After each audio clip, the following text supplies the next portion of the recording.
I spent $80,000 on this wedding, but my sister saw it as the perfect stage for a public execution in front of 300 witnesses. She just made one fatal calculation. The spiked champagne glass she prepared was not the one in my hand.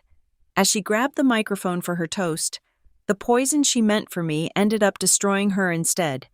My name is Brianna Hale, and for the last 12 months, I had been curating this day with the same ruthless precision I applied to my job as the communications director at North Bay Brand Studio. I knew how to spin a narrative. I knew how to control lighting, angles, and public perception. But as I sat at the head table of the Gilded Harbor Hotel, overlooking a sea of 300 guests, I realized that no amount of professional crisis management could have prepared me for the sabotage sitting less than 2 feet away from me. The ballroom was a masterpiece of coastal elegance, exactly what one would expect from a wedding in Port Waverly. The air smelled of expensive peonies and sea salt, a scent profile that had cost me an additional $2,000 in floral arrangements alone. Crystal chandeliers, heavy with history and pretension, hung from the vaulted ceiling, casting a warm, forgiving glow over the room. It was the kind of lighting that made everyone look rich. Even my cousins from out of state, who were currently trying to figure out which fork to use for the salad course.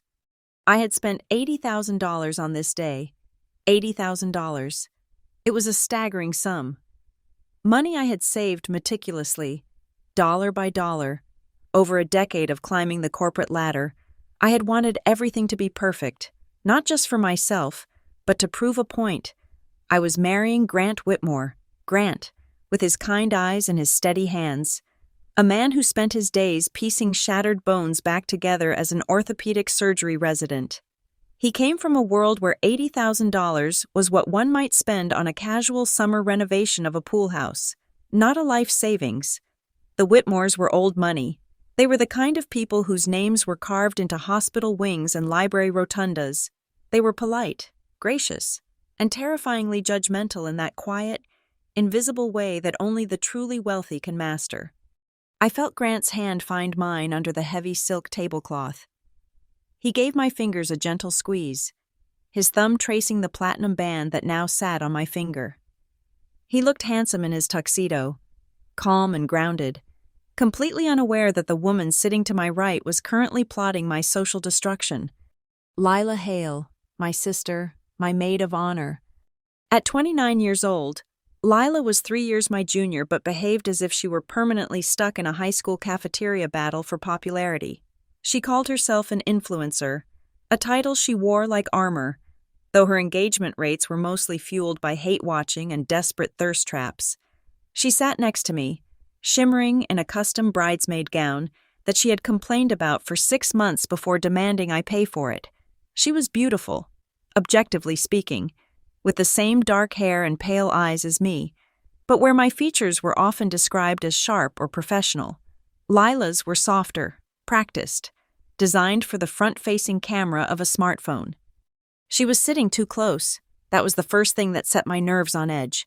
The seating chart had been arranged with military precision, providing ample space between the bride and the maid of honor to allow for the servers to move freely.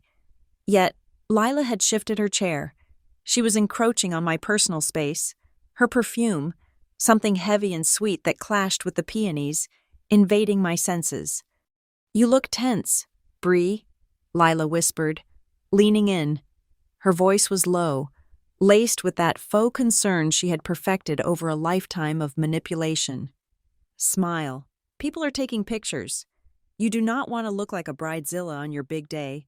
It ruins the algorithm." I forced a smile, the kind that didn't reach my eyes. "I am just taking it all in." "Lila, it is a lot of money to spend to not enjoy the view." Lila scoffed softly, picking up her napkin and dabbing at the corners of her mouth, careful not to smudge her overlined lips. "Well, at least you finally landed a Whitmore. That is the real return on investment, right? Imagine if you messed this up. Mom would die." I turned away from her, focusing on the guests. I could see my parents, Dale and Marilyn, sitting at the family table. My mother was beaming, basking in the reflected glory of the Whitmore connection. She looked happier today than she had at my college graduation or my promotion to director. For my parents, this wedding was not a celebration of love, it was a victory lap. They had successfully married off their difficult, overly ambitious daughter to a golden boy. All I had to do was not trip, not stutter, and not embarrass them. The server approached our table, a young man in a crisp white jacket holding a bottle of vintage champagne. This was it, the toast, the moment where the room would quiet down, and we would raise our glasses to the future. "Champagne for the bride," the server said, placing a delicate crystal flute in front of me, "and for the maid of honor." He poured the golden liquid. The bubbles rose rapidly, fizzing with promise. I watched the liquid settle. It looked crisp, cold, and refreshing. My throat was dry from hours of greeting guests and maintaining a facade of effortless joy. I wanted that drink. I needed that drink. Lila shifted in her seat again. The movement was subtle, a rustle of chiffon, but my peripheral vision caught it. She was watching the glasses, not in the way a normal person watches a drink being poured, anticipating the taste. She was watching them with the intensity of a hawk circling a field mouse. Her eyes darted from my glass to hers, and then to the room, scanning to see who was looking. Why was she so alert? Lila usually spent weddings scrolling through her phone, checking her notifications, or judging the outfits of other women. Today, her phone was face down on the table. Her hands were clasped tightly in her lap. She was vibrating with a strange, manic energy that I had seen only a few times before, usually right before she did something incredibly destructive. Grant leaned over to me. "Hey," he whispered, his breath warm against my ear. "You okay? You look like you are analyzing a quarterly report." "I am fine," I lied, smoothing the skirt of my dress, just overwhelmed. "You are doing great," he said, kissing my temple. "Just relax. The hard part is over. Now we just drink and dance." The hard part is over. I wanted to believe him. I wanted to believe that the ceremony was the hurdle and the reception was the reward. But the knot in my stomach was tightening, pulling tighter with every second that ticked by. I looked at the table setting. It was flawless. The silver was polished to a mirror shine. The crystal caught the light of the chandeliers. My glass of champagne sat there, innocent and inviting. Beside it, Lila's glass looked exactly the same. Identical flutes, identical fill levels, identical bubbles rising to the surface. Then, my clutch buzzed against my thigh. I hesitated. I had a strict rule about phones at the table. It was rude, it was tacky, and it was exactly the kind of behavior I criticized Lila for. But the buzz was insistent. Long, short, long. It was not a casual notification. It felt urgent. Checking the room to ensure Vivian Whitmore was currently occupied with a cousin from the Hamptons.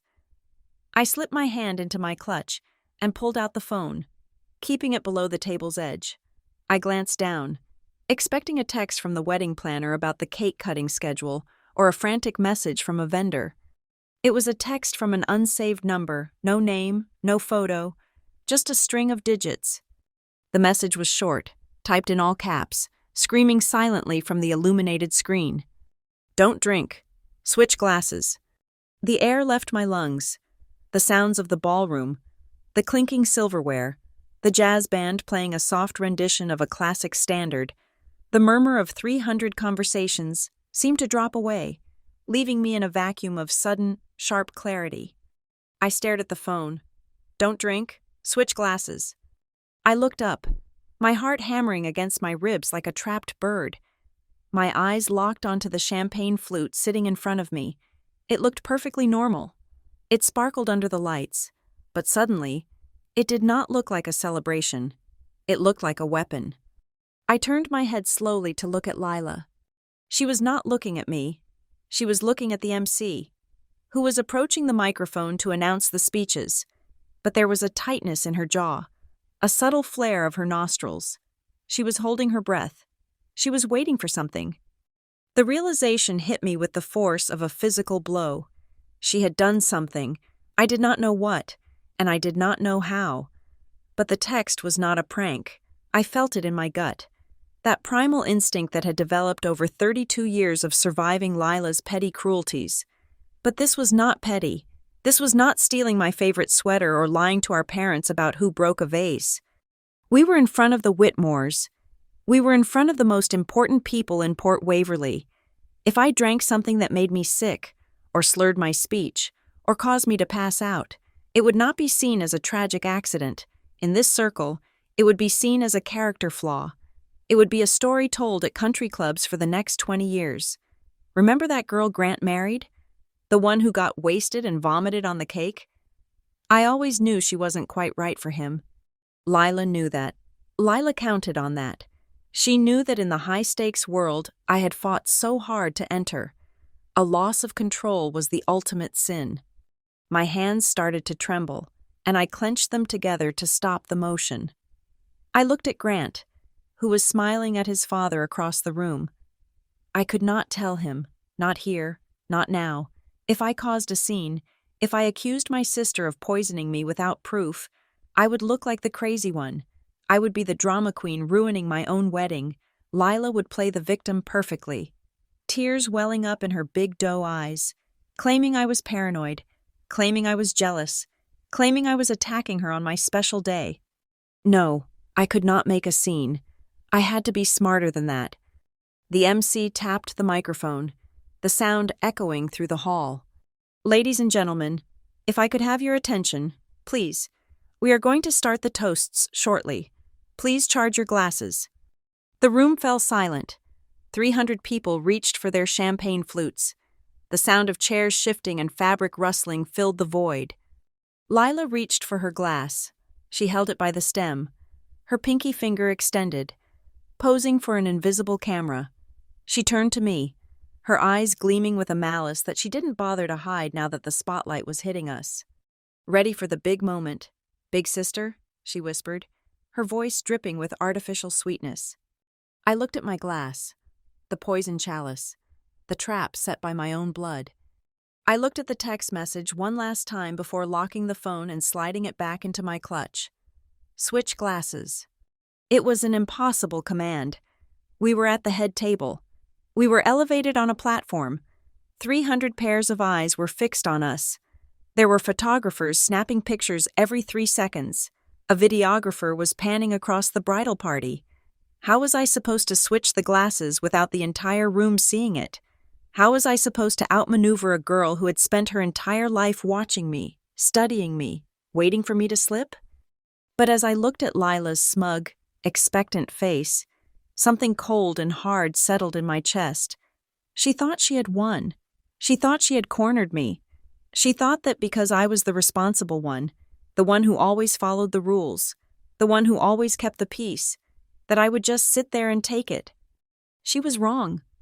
I took a deep breath, inhaling the scent of the peonies and the treachery. I smoothed my expression into a mask of serene, bridal perfection. I am ready, I said softly.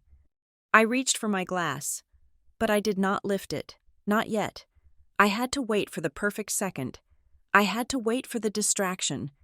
And I knew, with the certainty of a woman who had been cleaning up her sister's messes for 3 decades, that if I waited long enough, Lila's ego would provide the opening I needed. The game was on, and for the first time in my life, I wasn't going to play nice.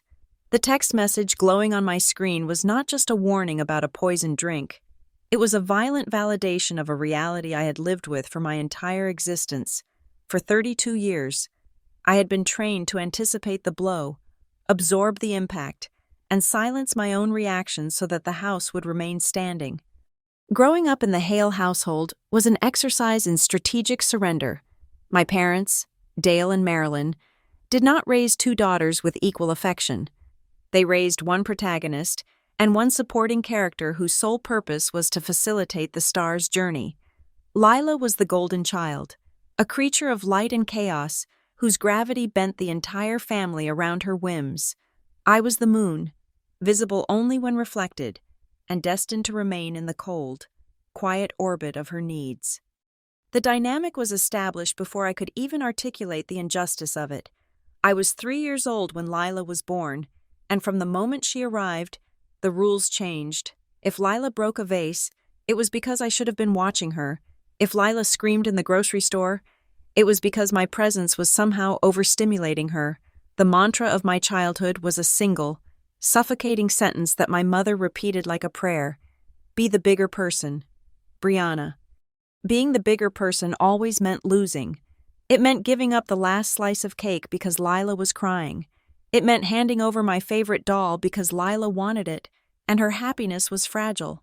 While mine was expected to be durable, it meant that my boundaries were suggestions, while Lila's desires were laws. I remember my 16th birthday.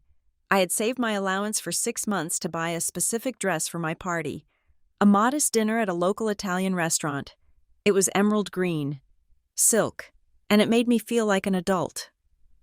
2 hours before the dinner, I found Lila in my room, holding a pair of scissors and the shredded remains of the silk. She was 12.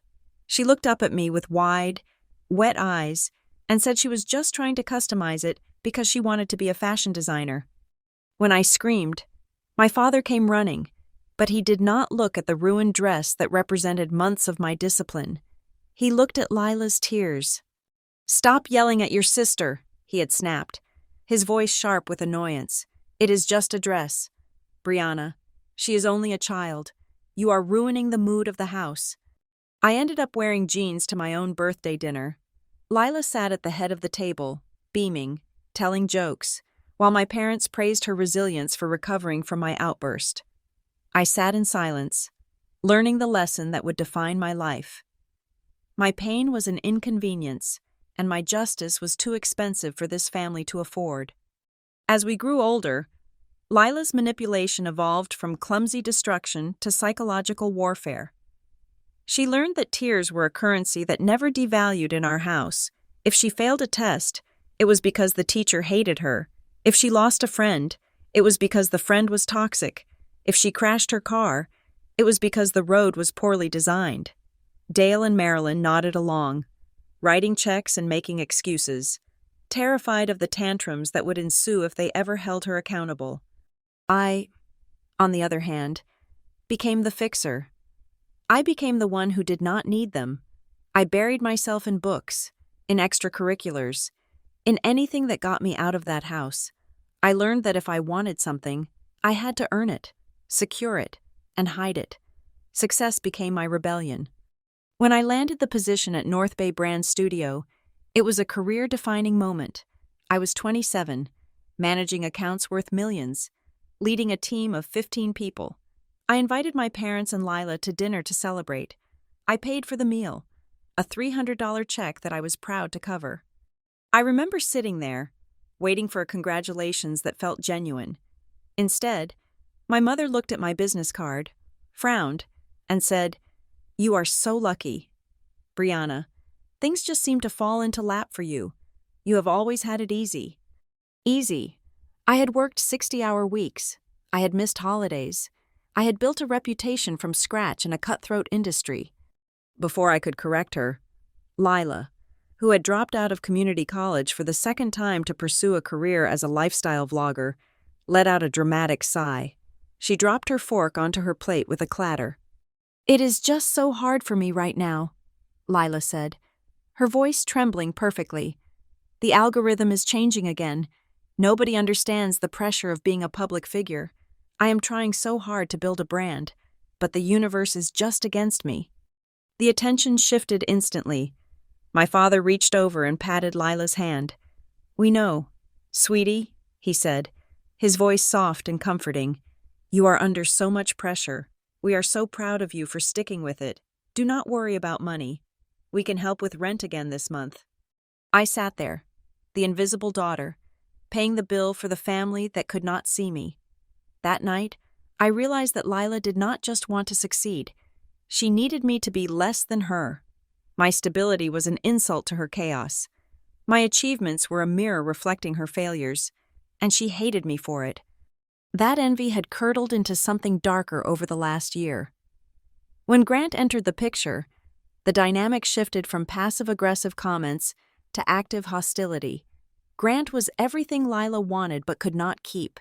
He was handsome, wealthy, stable, and utterly unimpressed by her antics. Lila had tried to flirt with him at the engagement party, She had played the helpless little sister card, touching his arm, laughing too loudly at his polite jokes. Grant had simply stepped back, placed a hand on the small of my back, and introduced me to his colleagues as his brilliant fiancé. I saw the look in Lila's eyes that night. It was a cold, reptilian stare. It was the look of someone who realizes they cannot compete, so they must destroy. She believed, with a terrifying conviction, that she deserved everything I had. In her twisted narrative, I was the villain who had stolen her spotlight, her luck, and now, her potential lifestyle. So, sitting here at the wedding table, staring at the identical glasses of champagne, I understood exactly what was happening. This was not a prank. This was not a cry for attention. This was an execution. Lila knew that the Whitmore family valued decorum above all else. She knew that Grant's mother, Vivian, watched every move I made with a critical eye. If I were to lose control, if I were to slur my words, stumble, or vomit at the head table, it would confirm every silent suspicion the Whitmores had about my middle-class background. It would humiliate Grant. It might even end the marriage before it truly began. And that was what Lila wanted. She did not just want to ruin the party. She wanted to strip me of my dignity. She wanted to drag me down into the mud where she lived, so she could finally look me in the eye and feel tall. If I collapsed today, Lila would win forever. She would become the tragic sister who had to care for the messy bride. She would rewrite history again, and my parents would help her hold the pen. I looked at her profile. She was checking her reflection in the back of a spoon, adjusting a stray lock of hair. She looked calm. She looked ready. She had no idea that for the first time in my life, I was not going to be the bigger person. I was done fixing things. I was done shielding my parents from the monster they had created. The text message had given me the one thing I never had as a child, a head start. I took a slow breath, letting the rage settle into a cold, hard knot in my stomach. The girl who gave up her emerald dress was gone. The woman sitting in this chair had built a life worth $80,000 and a hell of a lot more in self-respect. Lila wanted a show. I would give her one, but she was not going to like the ending. The reason Lila was sitting at the head table, vibrating with that kinetic, predatory energy, was not because of sisterly love. It was the result of a hostile takeover that had begun 6 months ago, disguised as a concern for aesthetics. I had never intended for Lila to be my maid of honor. That role belonged to Tessa Wynne. Tessa and I had met in our first year of university, bonding over cheap boxed wine and a shared hatred for a particularly sadistic economics professor. Now, Tessa was a criminal defense attorney in the city. She was sharp, cynical, and possessed a bullshit detector so sensitive it could pick up a lie from 3 blocks away. She was the only person who knew the full extent of the damage my family had inflicted on me over the years. When Grant proposed, asking Tessa to stand beside me was the easiest decision of the entire planning process. Lila, however, saw things differently. The ambush happened at a brunch spot downtown, a place Lila had chosen because the avocado toast was highly Instagrammable. She waited until we had ordered before she dropped the bomb. Her phone propped up against the salt shaker to record a time-lapse of us bonding. "So," Lila had said, picking at a piece of microgreen garnish, "I was looking at the mood board you sent me. It is gorgeous. Brie, really chic. But I noticed you have not announced the bridal party yet. When are we doing the maid of honor reveal? I have a great idea for a reel." I had frozen, my coffee cup halfway to my mouth. "Lila," I said carefully, "I asked Tessa to be my maid of honor. You are obviously going to be a bridesmaid. But Tessa..." Lila's face did not crumble. It hardened. The mask of the supportive sister slipped for a fraction of a second, revealing the calculator underneath. She let out a short, sharp laugh, as if I had told a joke that was in poor taste. "Tessa?" she repeated, her voice pitching up. "Brianna, be serious. Tessa is intense. She is a lawyer. She has that whole aggressive vibe. Does she even own a dress that is not a pantsuit?" "She is my best friend," I countered, setting my cup down. She is a buzzkill, Lila snapped. And frankly, she does not fit the aesthetic. Look at the venue. Bree, the Gilded Harbor Hotel. It is old money. It is elegant. Tessa looks like she is about to cross-examine the priest. Do you really want her standing next to you in the photos? Those photos are forever. You are marrying a Whitmore. You need someone next to you who understands that world. Someone who knows how to pose. Someone who looks like they belong. The implication was clear. Tessa was too rough, too real, too working class for the fantasy Lila wanted to project. I told her no. I told her the decision was final. I paid the check, and I left. I should have known that no was just a starting negotiation position for the Hale family. Exactly 2 hours later, my phone rang. It was my mother. Lila had not wasted a second. She had called Marilyn, likely in tears, spinning a narrative where I was excluding her, punishing her, and embarrassing the family. Brianna. My mother's voice was tight. The tone she used when she wanted to guilt me into submission without technically raising her voice.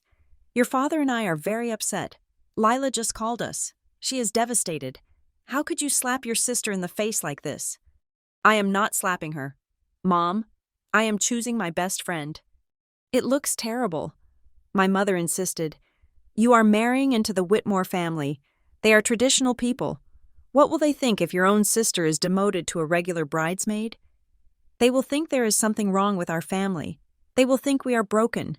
Is that what you want? Do you want Vivian Whitmore whispering about why the Hale sisters cannot stand each other? It was a surgical strike. My mother knew my deepest insecurity was not being good enough for Grant's world. She knew I was terrified of bringing my chaotic family dynamic into his orderly life. She weaponized my fear of judgment to serve Lila's ego. I fought for 20 minutes, but the exhaustion set in, as it always did. The sheer relentless pressure of their disappointment was a weight I was too tired to carry while also planning a wedding for 300 people. Fine, I had said, my voice hollow. She can be the maid of honor, but she has to actually help. She cannot just show up for the photos. When I told Tessa, she did not get angry. She just looked at me with a mixture of pity and resignation. We were sitting in her office, surrounded by legal briefs and half-empty coffee cups. I will step down. Bree, Tessa had said, leaning back in her leather chair. I will be a bridesmaid. I will wear the dress. I will smile. But you need to listen to me. You are making a mistake. You are negotiating with a terrorist. If you give her the title, she is going to think she owns the wedding. I just want peace, Tessa. I just want to get to the altar without a war. Peace is expensive, Tessa warned, and you are paying with the wrong currency. Give in once, and you leave the door open forever. You let her in now. She is going to take everything that is not bolted down. Tessa was right. As soon as the title was official, Lila did not act like a maid of honor. She acted like a co-producer of a reality TV show starring herself. The wedding became her content farm. She demanded to be present at every fitting, not to help me zip up dresses, but to take mirror selfies with the bridal shop tagging in the background. She complained about the color of the bridesmaid dresses, a soft, dusty blue, saying it washed out her skin tone, despite the fact that I was the bride and it was my color palette. But the most disturbing part was her obsession with the Whitmore name. To Lila, I was not marrying a man. I was marrying a brand. She began referring to the wedding as the Whitmore merger in her Instagram stories. She constantly asked about the guest list, filtering names based on their net worth and social standing. Is Grant's cousin coming? The one who models? She asked during a cake tasting, ignoring the 3 samples of sponge cake in front of her. I need you to introduce us. We would look so good in a photo together. It would double my following overnight. She treated the event like a networking opportunity. She demanded a specific seat at the head table, her good side facing the room. She sent a 3-page email to the photographer, a lovely woman named Sarah, with a shot list that included 12 solo portraits of Lila and only 3 of Grant and me. And then, there were the questions. At the time, I brushed them off as Lila being surprisingly detail-oriented. I thought perhaps she was actually trying to do a good job. Now, looking back, the specificity of her inquiries makes my blood run cold. It started a week before the wedding. We were doing the final walkthrough at the Gilded Harbor Hotel. The coordinator was showing us the layout of the reception hall. "So, the head table is here, on the riser," Lila said, walking along the edge of the platform, "and the service bar is back there?" "Yes," the coordinator nodded. "The servers will bring drinks directly to the head table to avoid congestion." "And the champagne toast?" Lila asked. "Is that poured at the table, or is it pre-poured in the back?" "We usually pre-pour for the head table to ensure the toast happens synchronously," the coordinator explained. "Okay," Lila said, tapping her chin. "And the glasses? Are they marked? Like, does the bride have a special glass?" "No. They are all the standard crystal flutes, unless you want a custom one." No, Lila said quickly. "Standard is fine. Uniformity looks better in pictures." She walked over to the DJ booth next. She asked about the microphones. "Are these wireless?" she asked, picking one up. "Yes," the DJ said. "Top of the line?" "And the range? If I am standing at the cake table, will it cut out?" "You could stand in the parking lot and it would work," the DJ joked.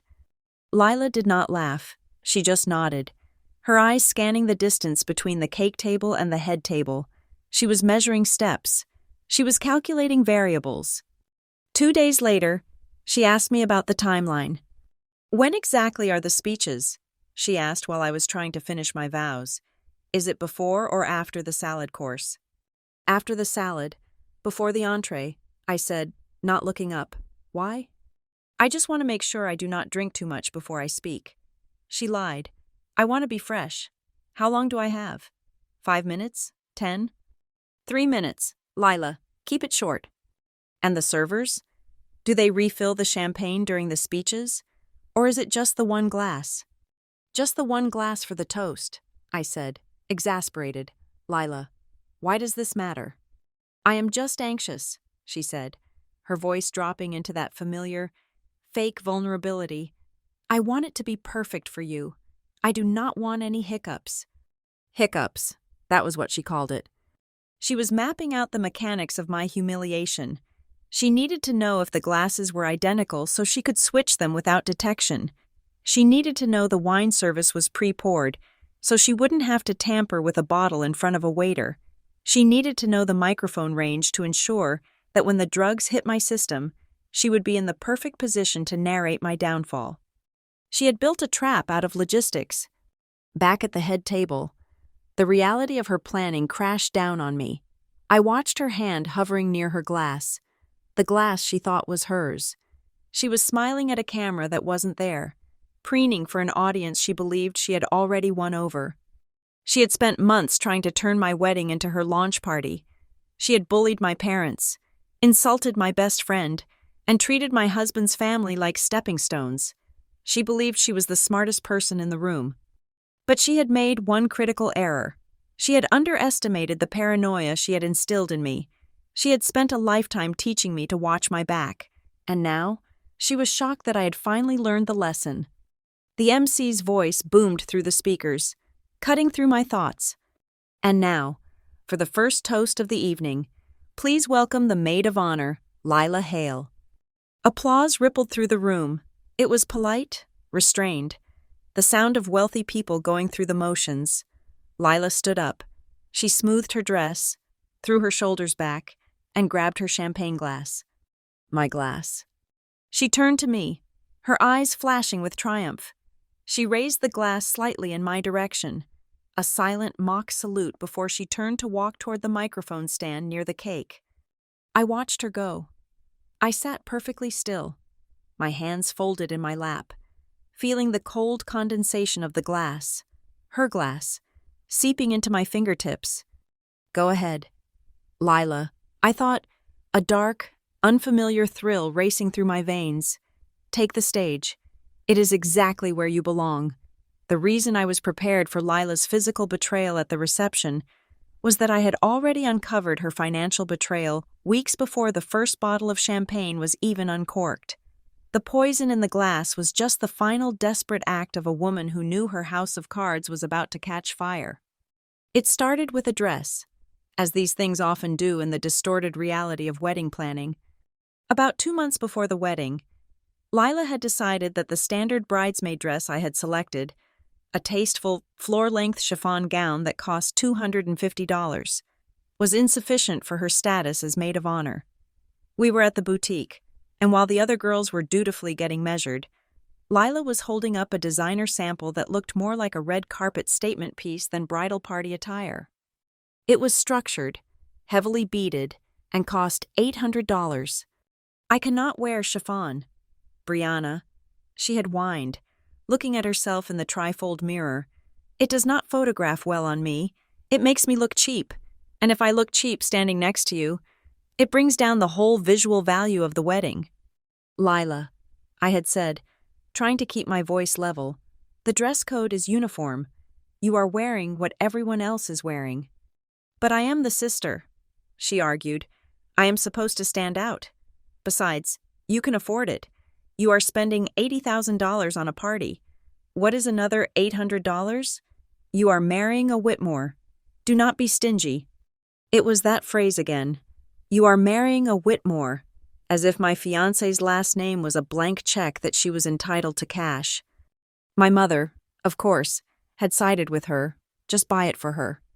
"Brianna," she had whispered to me, pulling me aside, "it is not worth the fight.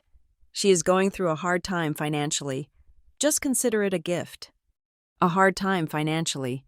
That was the Hale family euphemism for Lila's reckless spending. I looked at Lila, posing in the mirror, looking utterly unbothered by the fact that she was asking me to subsidize her vanity. "Fine," I had snapped. "Get the dress. I will transfer the money." I pulled out my phone and sent the $800 via a payment app. But as I did, I caught Tessa watching from the corner of the room. She did not say a word. She just held up her phone and tapped the screen. She had taken a screenshot of the transaction, and then she opened her notes app and typed something down. "Why are you logging that?" I asked her later, when we were alone in the parking lot. "Because that is not a gift." "Bree," Tessa said, her voice sharp, "that is extortion. And in my line of work, we keep receipts. You never know when you might need to prove a pattern of behavior." I thought Tessa was being dramatic. I was wrong. The real unraveling happened 3 weeks later. It was a Tuesday, and I was at my desk at North Bay Brand Studio, buried under a pile of press releases. When my phone rang, it was the florist. "Hi, Brianna," the florist said, sounding cheerful. "I just wanted to confirm that we received the second deposit installment. Thank you for being so prompt. Also, I updated the refund policy as per your sister's email regarding the centerpiece reduction." I froze. My hand stopped typing. "I am sorry," I said, my voice dropping. "What email? And what reduction?" "Oh." The florist paused. Sensing the shift in my tone, "We got an email from your maid of honor, Lila. She said you wanted to reduce the table arrangements by 20% to save budget, and that we should refund the difference, about $1,200, to the alternate account on file. We processed that yesterday." I felt a cold shiver run down my spine. I had never authorized a reduction in flowers, and I certainly had not asked for a refund to be sent to an alternate account. "Can you read me the account number that the refund was sent to?" I asked, my heart hammering against my ribs. She read off a string of numbers. I did not recognize them. They certainly did not belong to me, and they did not belong to Grant. "Thank you," I said, forcing a calm I did not feel. "Can you please forward me that email chain?" "Immediately." I hung up and sat in silence for a moment. The office hummed around me, phones ringing, keyboards clacking, but I felt like I was underwater. Lila wasn't just being difficult. She was stealing from me. She was actively cannibalizing my wedding to feed her own wallet. I could have called my parents. I could have screamed at Lila. But the years of gaslighting had taught me that without irrefutable proof, I would be the villain. Lila would claim it was a misunderstanding, that she was trying to save me money, that she had meant to give me the cash later. I needed to know where that money went. I walked down the hall to the accounting department. I found David, a forensic accountant who had helped me trace a budget leak in a marketing campaign the year prior. He owed me a favor. "David," I said, closing his office door, "I need you to look at a routing number for me. It is personal, and it needs to be off the record." I gave him the number the florist had provided. David typed it into his system, his fingers flying across the keys. It took him less than 5 minutes. "It is a digital wallet attached to a neobank," David said, adjusting his glasses. "The primary account holder is listed as L. Hale." There it was, the smoking gun. But David wasn't finished. He frowned at the screen. "Brianna, this account is flagging some weird activity. It looks like it is being used to service a massive debt consolidation loan. The payments are aggressive. Whoever owns this is in deep. They are bleeding money." I thanked him and walked back to my office, my legs feeling like lead. I sat down and started digging. I pulled up public records. I used the skills I had honed in PR crisis management. What I found was a disaster. Lila was not just broke. She was drowning. She had 5 maxed-out credit cards. She had a car loan that was 3 months behind. The influencer lifestyle she projected online, the clothes, the trips, the brunches, was entirely funded by debt she could not repay. And then I saw the pattern. It wasn't just the florist. I called the caterer. Yes, we received a request to swap the premium champagne for the house sparkling wine, with the difference refunded to the card on file. I called the lighting rental company. Yes, the uplighting package was downgraded, and the $500 difference was processed. Lila was systematically stripping my wedding for parts.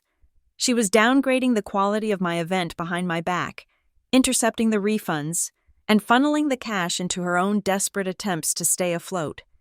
She was stealing thousands of dollars from me, all while looking me in the face and complaining about the cost of a dress.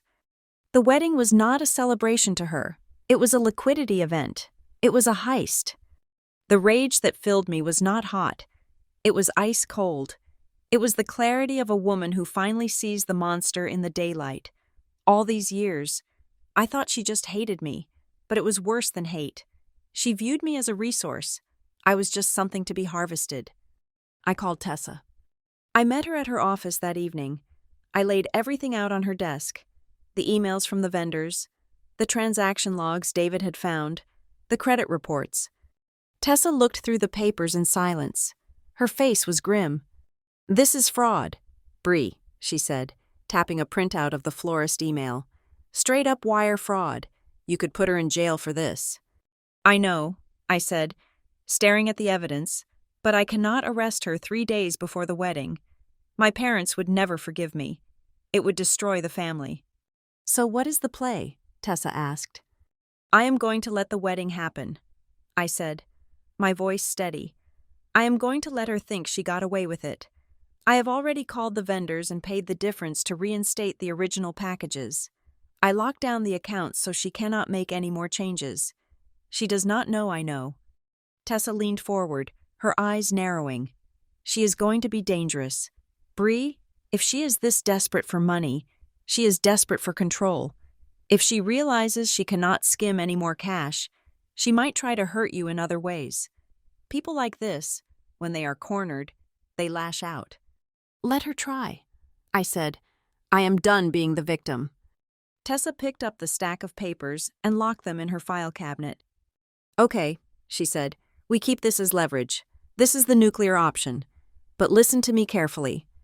Tessa walked around the desk and grabbed my shoulders, looking me dead in the eye. "She has crossed a line.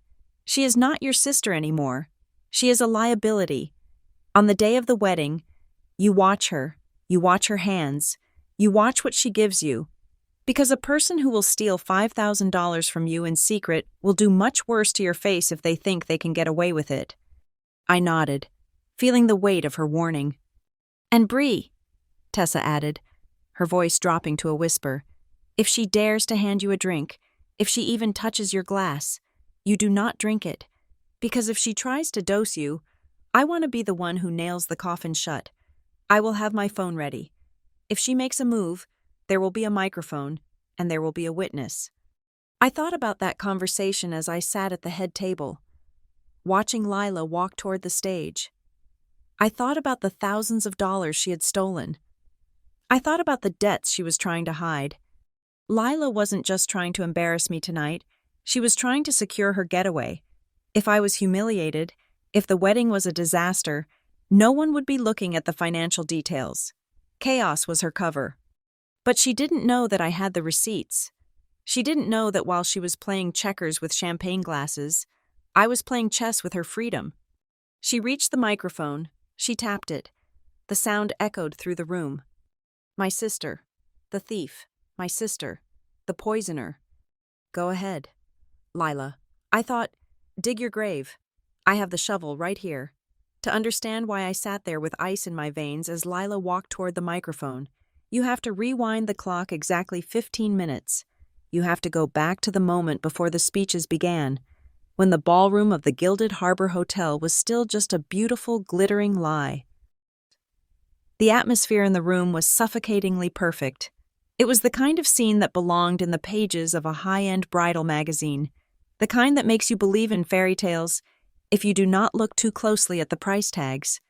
The air was thick with the scent of white roses and expensive perfume, layered over the savory aroma of the filet mignon that had just been cleared.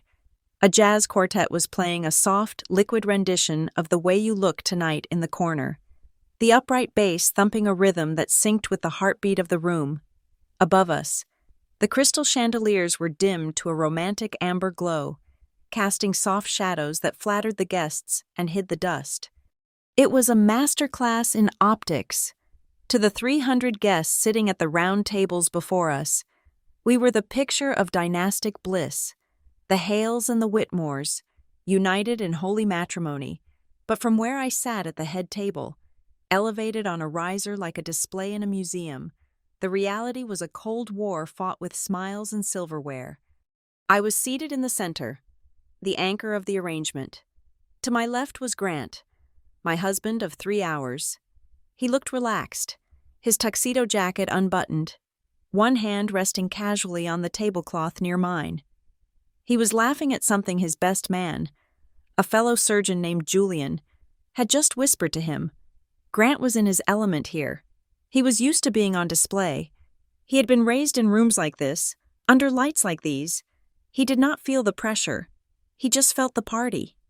To my right sat Lila. She had insisted on this seating arrangement.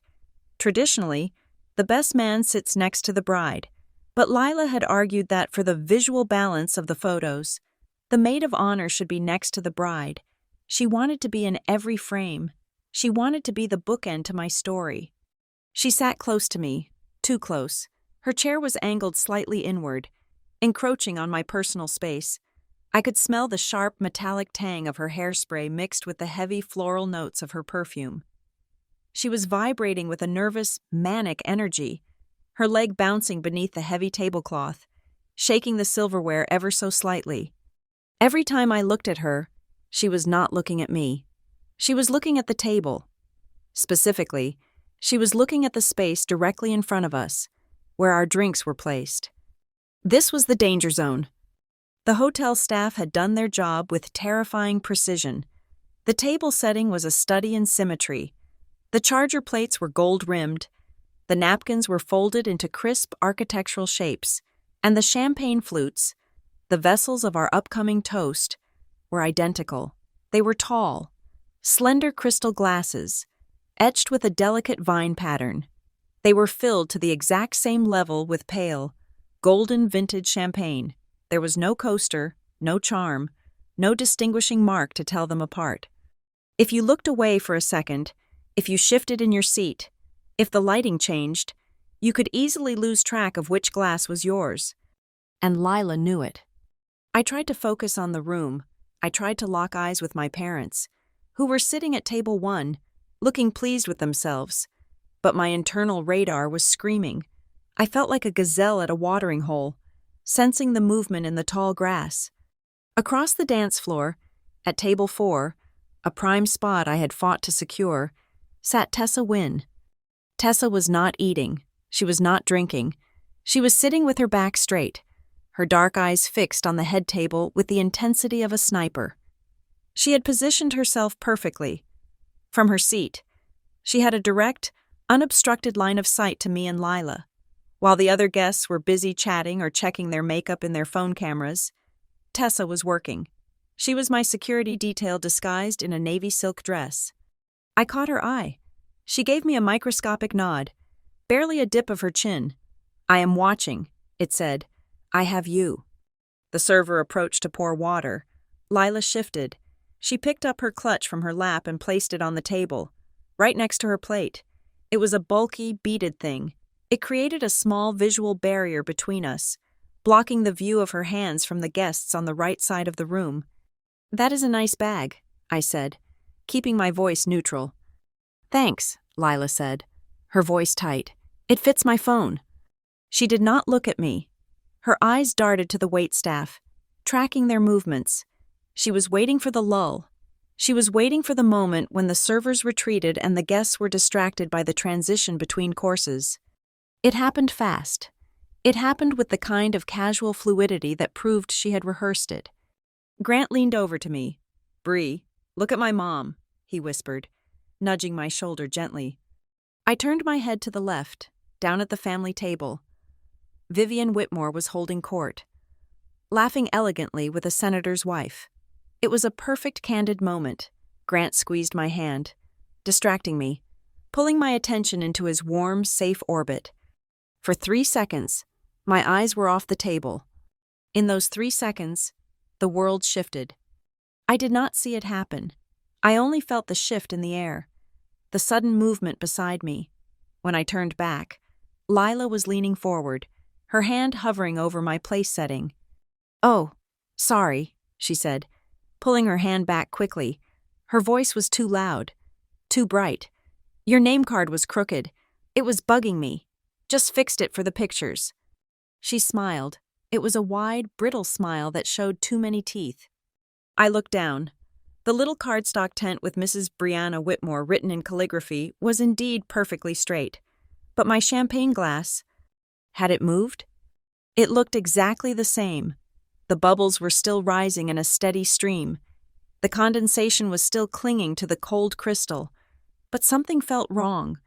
The air around it felt charged, radioactive.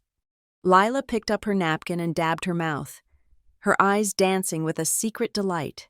She looked like a cat that had just pushed a vase off a ledge and was waiting for the crash. My heart began to hammer against my ribs. Did she do it? Did she actually do it? I looked across the room at Tessa. Tessa was not looking at me anymore. She was looking down at her phone, her thumbs flying across the screen. Her face was pale, her expression grim. She looked up, locked eyes with me, and held her phone up slightly against her chest, tapping it with her index finger. "Check your phone." My clutch was on my lap. I slid my hand under the napkin, my fingers trembling as I found the cold metal of my device.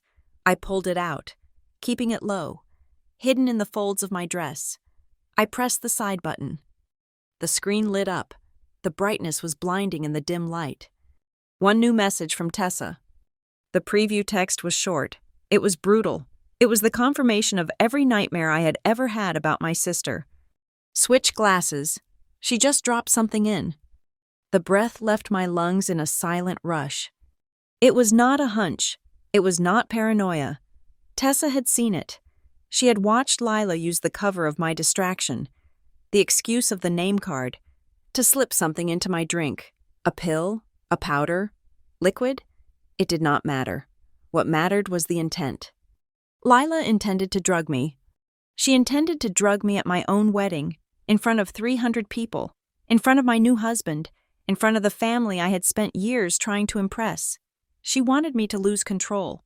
She wanted me to slur my words, to stumble, to pass out, to look like a mess. She wanted to strip me of my dignity and wear my humiliation like a crown. I looked at the text again. She just dropped something in. But then, the nausea faded. It was replaced by a cold, sharp clarity.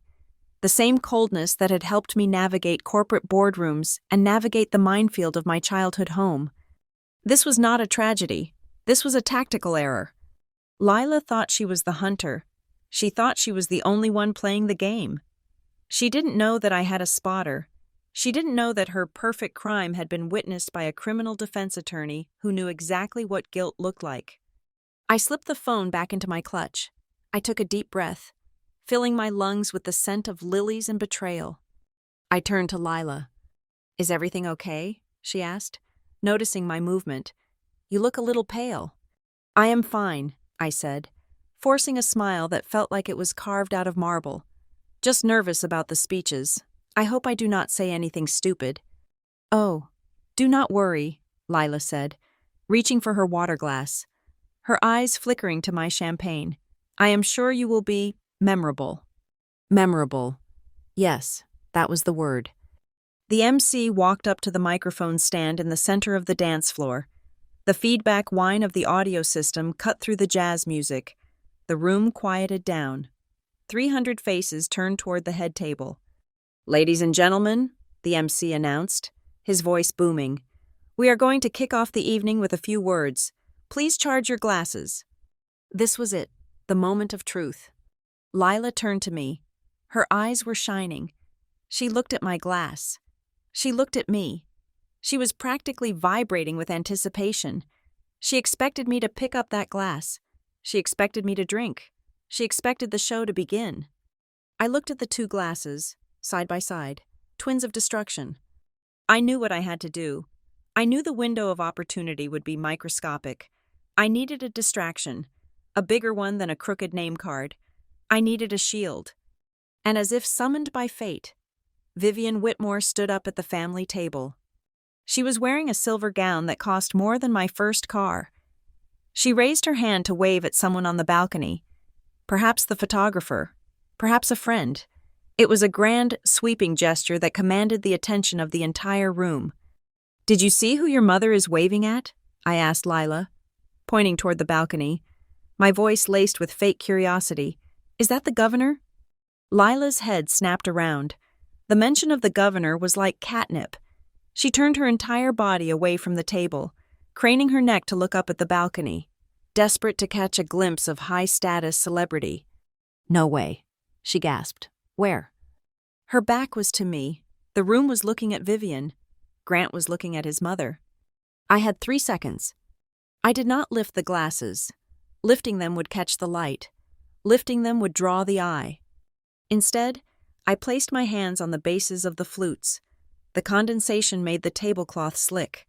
With a smooth, decisive motion, I slid them.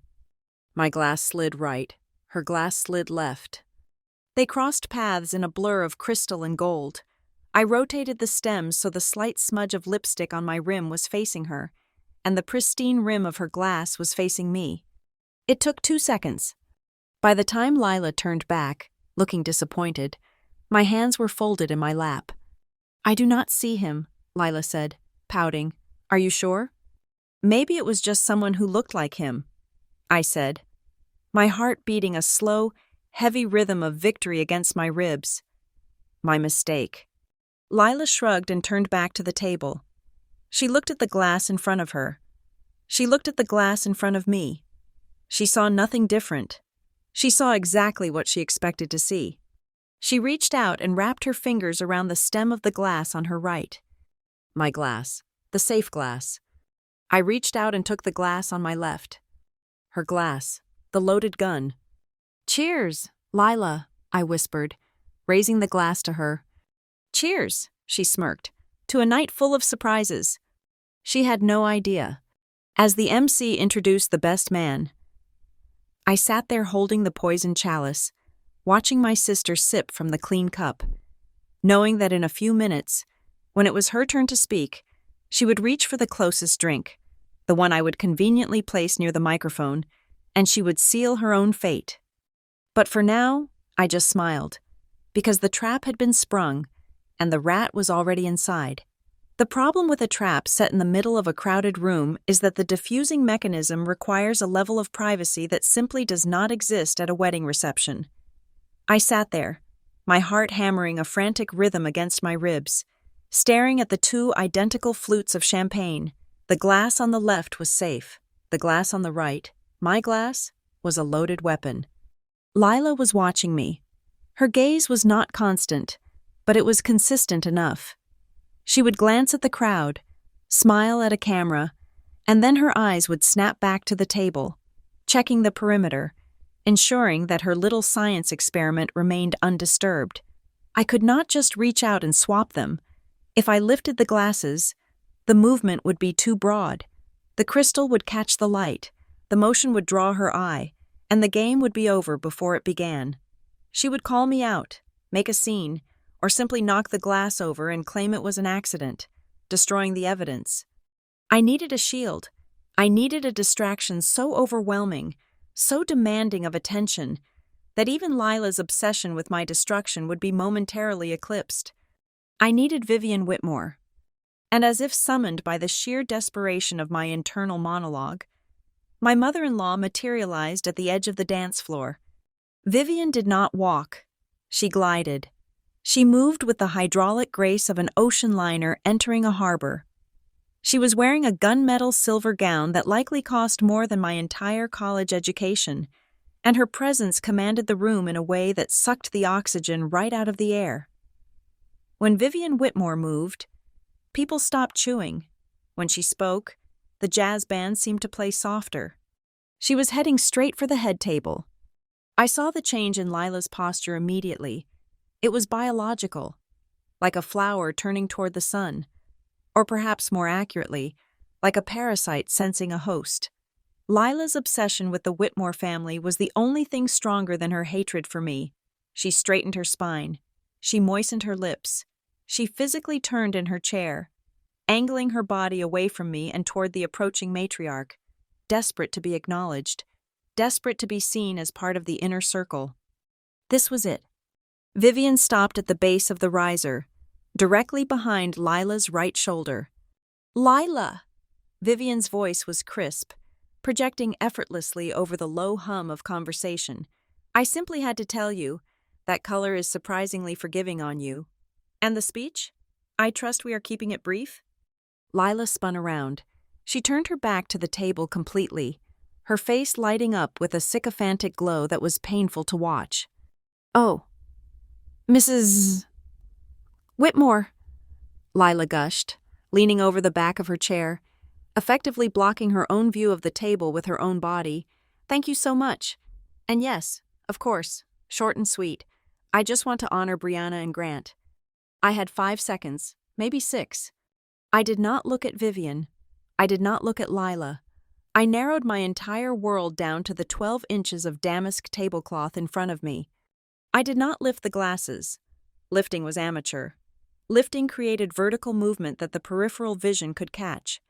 I extended my hands, keeping them flat against the table, moving them under the cover of the napkin I had loosely bunched near my plate. I found the base of my glass with my right pinky. I found the base of Lila's glass with my left index finger. I applied pressure, not enough to tip them, just enough to overcome the friction of the starch on the cloth. I slid them. I pulled Lila's glass toward me in a shallow arc, while simultaneously pushing my poisoned glass into her position. The movement was horizontal, low, and silent.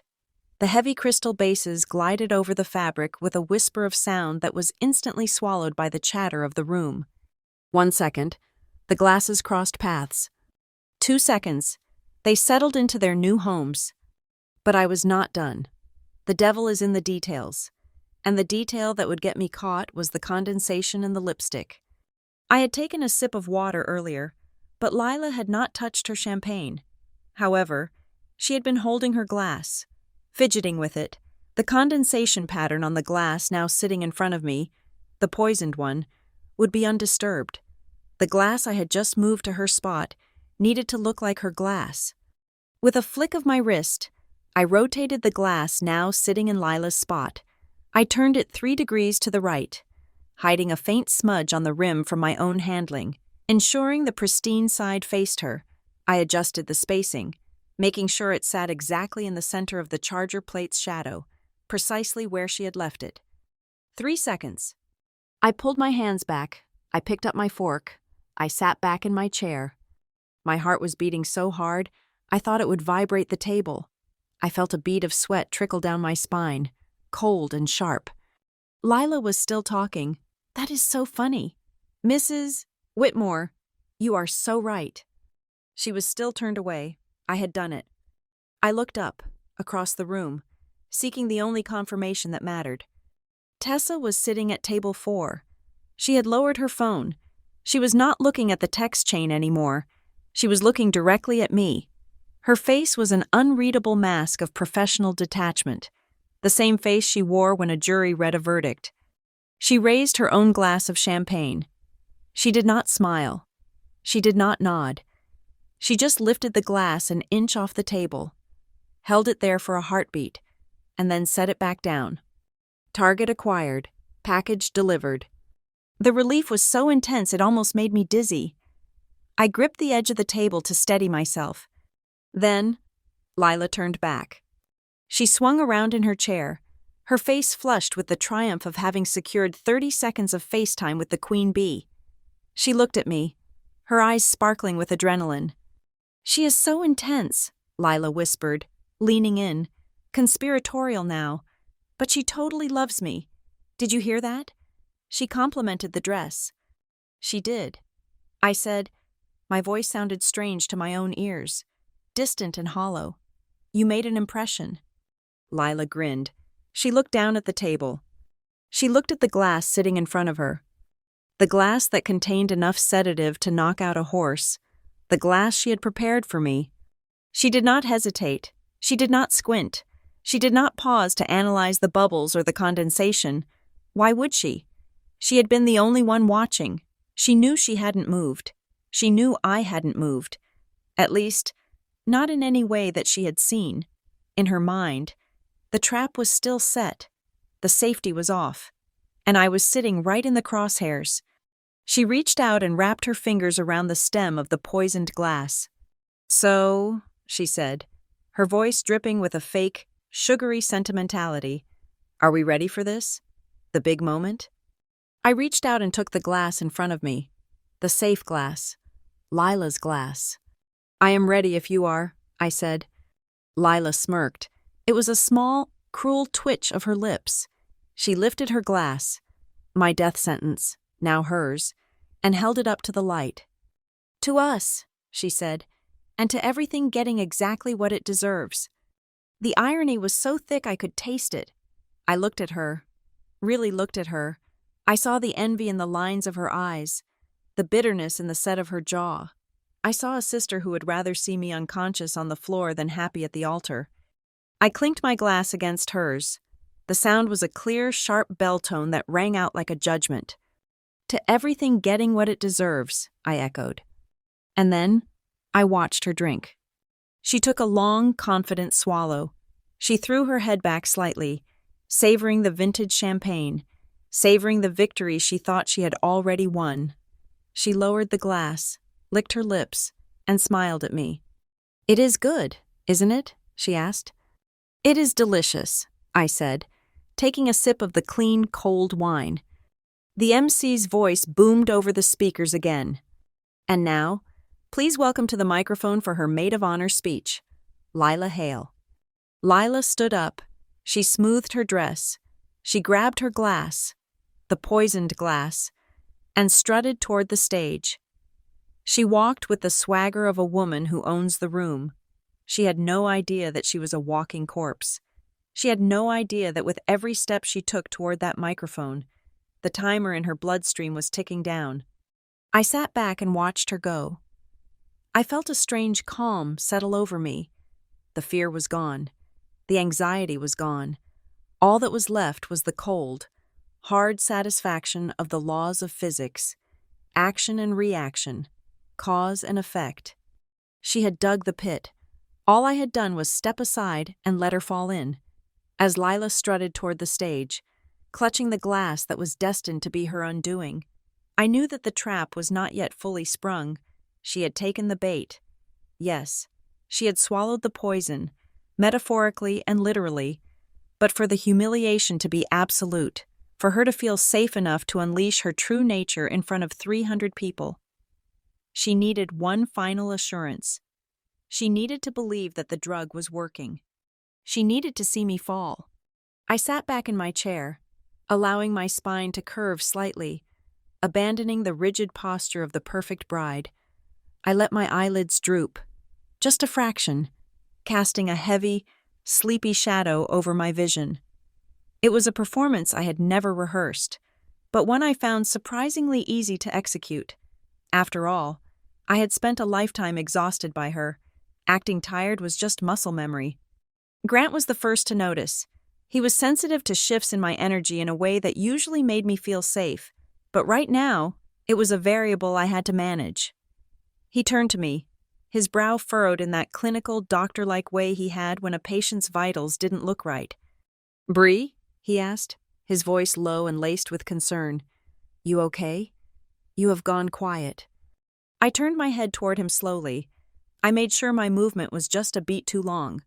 A split second out of sync with his question. I blinked, a slow, languid motion, and offered him a soft, slightly unfocused smile. "I am fine," I said, keeping my voice airy and breathy. "Just hit me all of a sudden. The adrenaline crash. Maybe? I feel a little floaty." Grant's hand found my wrist, his fingers instinctively checking my pulse. His touch was warm and grounding, and I felt a pang of guilt for deceiving him. But I could not tell him, not yet, if he knew the truth, that his sister-in-law had just attempted to drug his new wife. His protective instincts would kick in. He would stop the wedding. He would confront Lila. He would create a scene that allowed her to play the victim. I needed her to be the aggressor. I needed the world to see the knife in her hand before I revealed the shield in mine. "You feel a little tacky," Grant murmured, shifting into resident mode. "Are you hydrated? Did you eat enough of the steak?" "I am okay, Grant," I whispered, leaning my head against his shoulder for a brief moment, feigning a need for support. "Just dizzy. Let's just get through the speeches. Then maybe I will sit down for a bit." He looked at me, unconvinced, but he nodded. "Okay, but squeeze my hand if it gets worse. We can cut this short. I do not care about the schedule."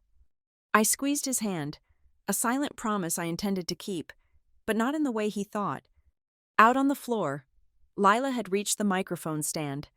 The spotlight hit her, illuminating the sequins on her $800 dress, making her shimmer like a disco ball. She adjusted the mic height, tapped it twice, thump thump, and then looked back at the head table. This was the check, the predator checking the trap. I caught her gaze. I did not glare. I did not look triumphant. I widened my eyes slightly, looking confused, and then let my head lull to the side, as if holding it up was becoming a chore. I saw the recognition spark in her eyes even from 20 feet away. She saw the slump in my shoulders. She saw the glazed look I was projecting. She smiled. It was not a sisterly smile. It was a predator's grin. It was the look of a woman who realizes that the obstacle in her path is finally dissolving. She believed the sedative was hitting my bloodstream. She believed that in 10 minutes, I would be slurring my words, drooling, or passed out face first in the wedding cake. She believed she had won. And that confidence was exactly what I needed. A cautious Lila might hold back. A cautious Lila might stick to the script. But a triumphant Lila? A Lila who thinks she is untouchable? She would burn the house down just to watch the sparks. I looked past her, toward table 4. Tessa was ready. She had moved her water glass to the side, clearing her line of sight. Her phone was propped up against the centerpiece, the camera lens invisible among the hydrangeas. But the red recording light was steady. She was not eating. She was not drinking. She was a statue of vigilance. Tessa knew the timeline better than anyone.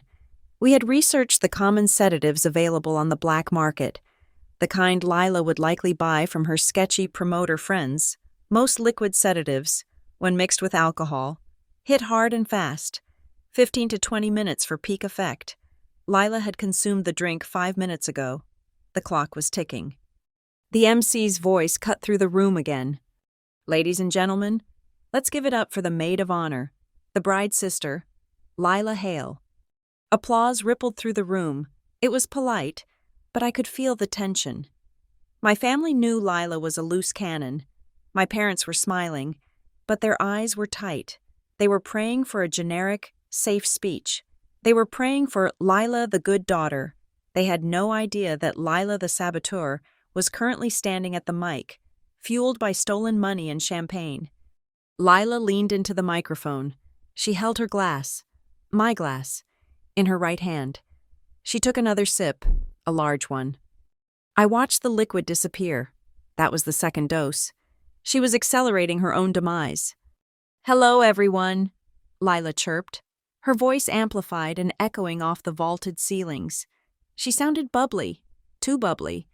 The alcohol and the excitement were already mixing with whatever chemical cocktail she had prepared for me.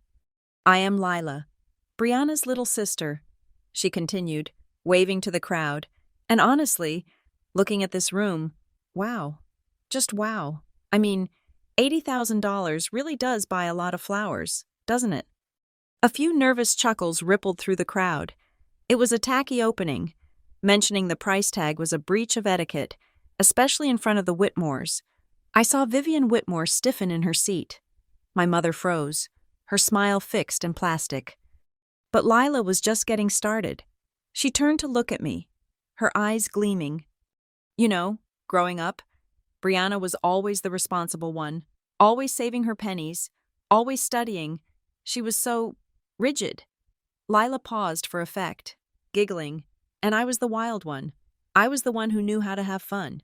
So, it is kind of funny to see her here, in this castle, playing the princess. It is a big change for a girl who used to cry over a B-. I let my head drop a little further. I touched my temple as if I had a headache.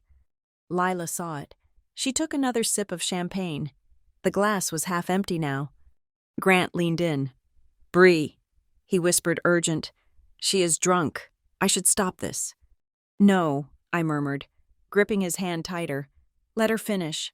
Please, do not make a scene." "I am fine," I added, closing my eyes for a second. "Just let her talk." Lila's voice was getting louder, the pitch rising. "But seriously, folks, we are all so happy for Brianna. She finally found the perfect guy. A Whitmore. Can you believe it? A Hale and a Whitmore. It is like a movie, or a merger." The room went quiet. The word merger hung in the air like a bad smell. Lila swayed slightly. It was subtle. Just a slight shift of her weight from one foot to the other. But I saw it. She grabbed the microphone stand to steady herself. The drugs were kicking in. I checked my internal watch. 7 minutes since the first sip, 3 minutes since the second. Her metabolism was processing it faster than I expected, likely accelerated by the adrenaline of the spotlight and the lack of food in her stomach. She never ate at weddings because she wanted a flat stomach for photos. She giggled again, but this time the sound was wet, slightly unhinged. "Oops," she said into the mic. "Did I say merger? I meant marriage, obviously. But hey, who is counting, right? Brianna certainly isn't. She has never been good at math. Wait, no, she is good at math. She is the one who counts everything, every penny, every favor." She was rambling. The filter between her brain and her mouth was dissolving. The sedative was loosening her tongue, stripping away the social graces she had tried so hard to mimic. I looked at the wedding cake standing tall behind her.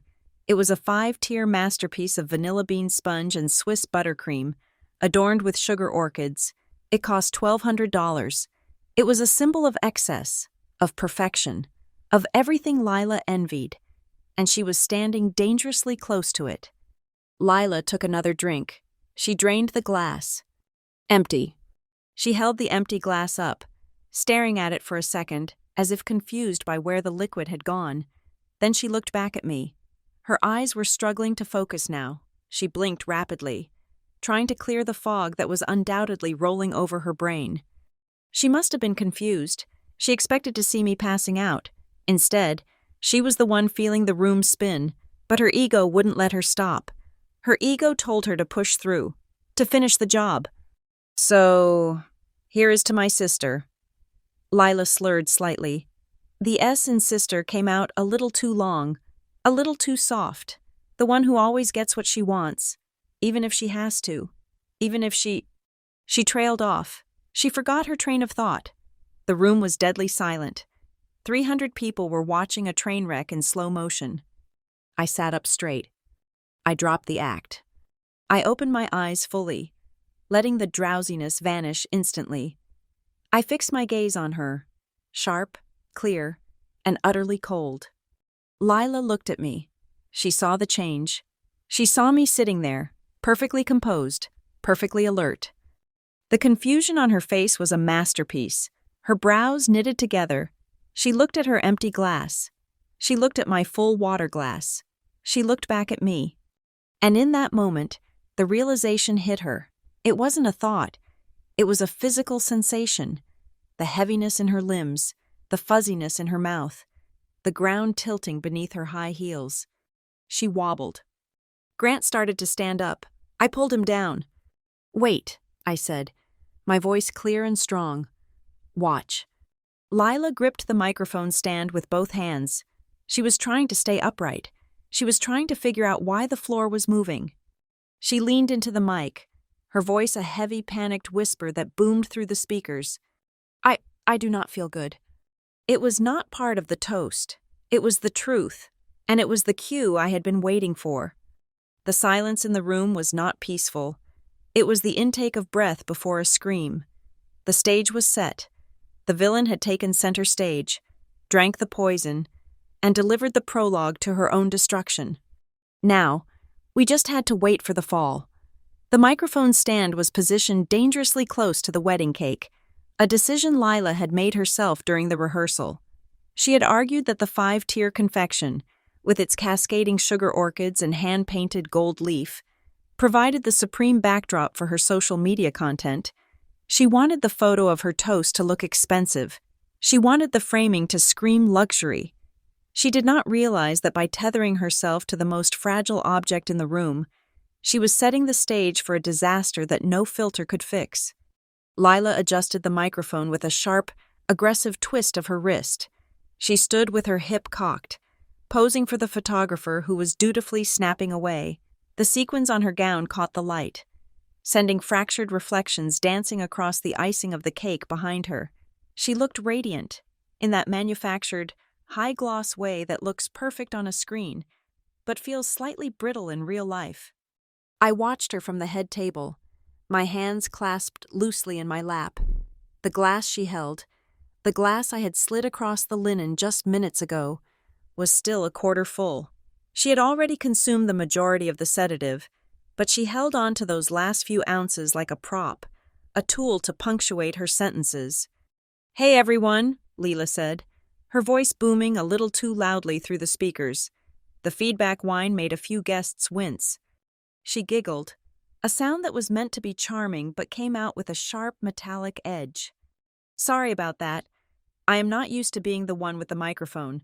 Usually, I am the one behind the camera, documenting life, making things look beautiful, because that is what we do in this family. We make things look perfect." She paused, looking directly at me. Her eyes were bright, fueled by the initial rush of alcohol and the adrenaline of her perceived victory. But I saw something else there too, a slight heaviness in the lids, a microscopic delay in her blink rate. The chemical train had left the station, and it was picking up speed. "My sister, Brianna," she continued, gesturing toward me with the hand holding the glass. The liquid sloshed dangerously close to the rim. "Isn't she stunning tonight? I mean, look at her. She looks like a queen, and she has been planning this day since she was, 5 years old. I remember her making scrapbooks of wedding dresses when we were kids. She always knew exactly what she wanted, and she always got it." The crowd smiled politely. It sounded like a compliment, but I knew the code. She always got it was Lila speak for she is spoiled.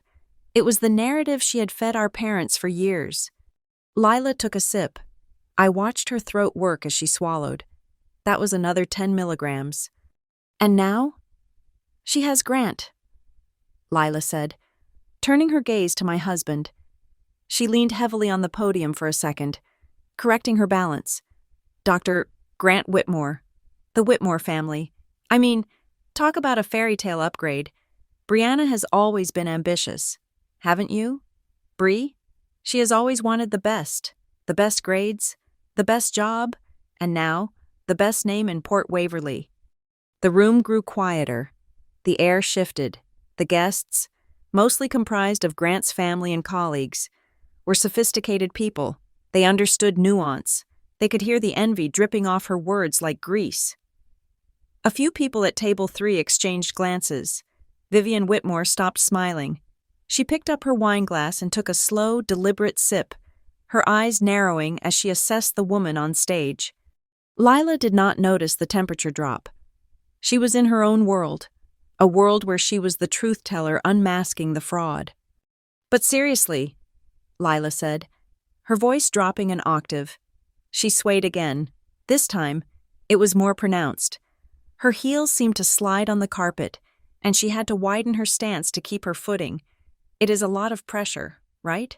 Fitting into a family like this? I know I would be nervous. I would be terrified of making a mistake, of saying the wrong thing, of slipping up." She laughed, but the sound was wrong. It was thick. It was heavy. It sounded like her tongue was suddenly too big for her mouth. I watched her closely. The muscles in her face were starting to slacken.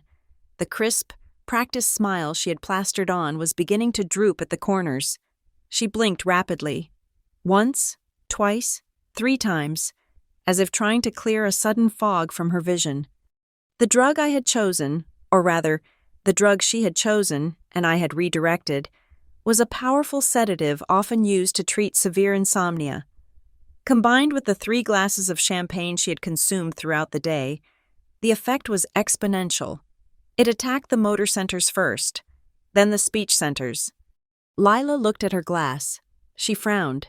She seemed confused by the object in her hand, as if she had forgotten how it got there.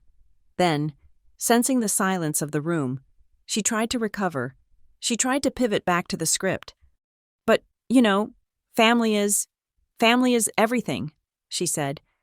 The words came out as family is everything. The consonants were soft, mushy. I am just so proud." She tried again. "So proud." She gripped the podium harder. Her knuckles were white. She was holding on for dear life, using the wooden stand to keep her body upright. The sway was undeniable now. She looked like a sailor trying to walk on a storm-tossed deck. Grant leaned toward me, his whisper urgent against my ear. "Bree, she is slurring. Is she drunk? Or is this a medical issue? I need to go up there." I placed my hand on his thigh, gripping it firmly. "No," I whispered back, my eyes never leaving Lila. "Not yet. She is just emotional. And maybe she had an empty stomach. Let her finish. It would be humiliating to pull her off stage." Grant hesitated. His doctor brain was screaming stroke or intoxication, but his husband brain wanted to respect my wishes. He stayed seated, but his muscles were coiled, ready to spring. On stage, Lila was fighting a losing battle against her own biology. She knew something was wrong. I could see the panic rising in her eyes, warring with the confusion. She tried to shake her head to clear it, but the motion only threw off her equilibrium further. She stumbled a half step to the right, bumping her shoulder against the edge of the cake table. The cake table wobbled. The top tier of the cake shivered. A collective gasp went through the room. "Whoa!" Lila mumbled into the mic. Her voice was booming, distorted, amplifying the sound of her own deterioration. The floor is weird." She looked out at the audience. 300 faces stared back at her in horrified silence. There was no polite laughter now. There was only the uncomfortable, skin-crawling sensation of watching someone disintegrate in real time. Lila tried to smile. She tried to summon the charm that had been her currency for 29 years, but the muscles in her face refused to cooperate. One side of her mouth lifted, while the other dragged, creating a grotesque, lopsided grimace that looked more like a stroke victim than a maid of honor. I wanted to propose a toast," she stammered. Her speech was becoming a slur of vowels. the crisp edges of her diction completely eroded. To my sister, to the bride. She lifted the glass. Her hand was shaking violently. Champagne sloshed over the rim, dripping down her wrist, staining the expensive beading of her cuff. To Brianna. She managed to get out. The name sounded foreign in her mouth. May you always, may you. She stopped. She could not remember the rest of the sentence. Her brain was a static fuzz. The malicious, clever little speech she had prepared, the one designed to cut me down with surgical precision, had dissolved into a chemical soup. She looked at me, for a second, through the haze, our eyes locked. She looked scared. She looked like a child who had woken up in a room she did not recognize. I did not smile. I did not look away. I simply raised my water glass in a silent, solemn salute. Cheers, sister. Lila tried to drink. She brought the glass to her lips, but her depth perception was gone. The crystal rim hit her chin, spilling the remaining champagne down the front of her dress. The cold liquid seemed to shock her. She gasped, dropping the glass. It hit the floor with a shatter that sounded like a gunshot in the silent room. Shards of crystal exploded across the stage. The sound seemed to trigger a collapse in her nervous system. Her knees buckled. She reached out blindly for something to hold on to. She did not reach for the podium. She reached for the table behind her. The table with the wheels. The table holding the $1,200 cake. No, someone in the front row whispered, a sound of pure dread. Lila's fingers clawed at the white tablecloth. She wasn't trying to destroy it. She was trying to save herself. She was trying to stay standing. But gravity is a cruel mistress, and sedation is a heavy weight. She went down, and as she fell, her grip on the tablecloth tightened. It happened in slow motion. The drag of the fabric, the tilt of the silver stand, the majestic, terrifying lean of the 5-tier tower of sugar and sponge. I sat perfectly still. I did not flinch. I did not scream. I watched the inevitable trajectory of her actions finally catching up with her. She had wanted to bring the house down. She had wanted a moment that everyone would remember forever. She was about to get exactly what she wanted. The sound of the crystal shattering against the hardwood floor was not just a noise. It was a starter pistol that signaled the end of the pretense. One moment, the room was suspended in a fragile, awkward silence, watching a woman struggle with her balance. The next, the air was filled with the sharp, violent music of destruction. Lila's knees hit the ground first.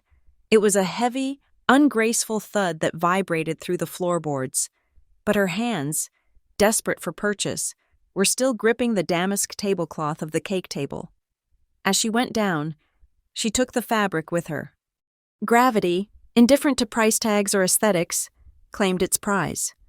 The 5-tier wedding cake, a $1,200 architectural marvel of sugar and sponge, did not fall all at once.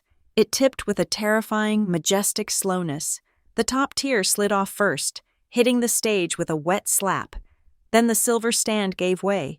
The entire structure, heavy with buttercream and dense cake, capitulated to the angle. It crashed down directly on top of Lila. The visual was horrifyingly spectacular. The cake was red velvet.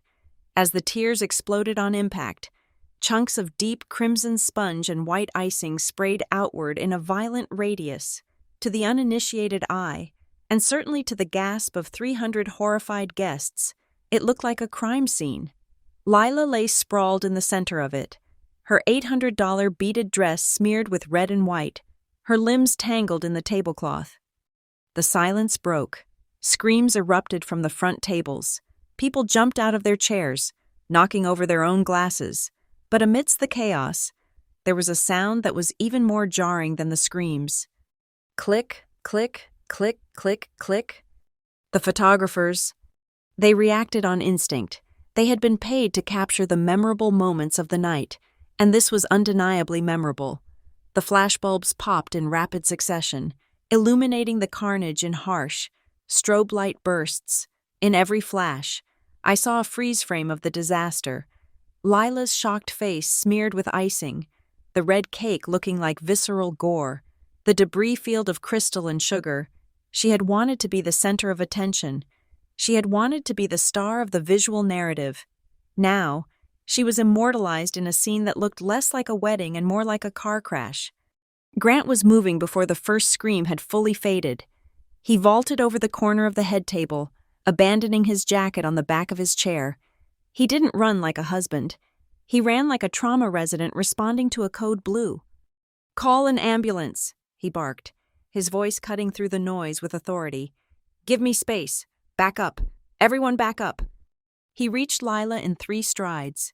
He knelt beside her, ignoring the cake that instantly ruined the knees of his tuxedo trousers. He placed his hands on her shoulders, stabilizing her, checking her airway. Lila was conscious, but she was swimming in a deep, chemically induced fog. She tried to push herself up, her hands slipping in the slick icing.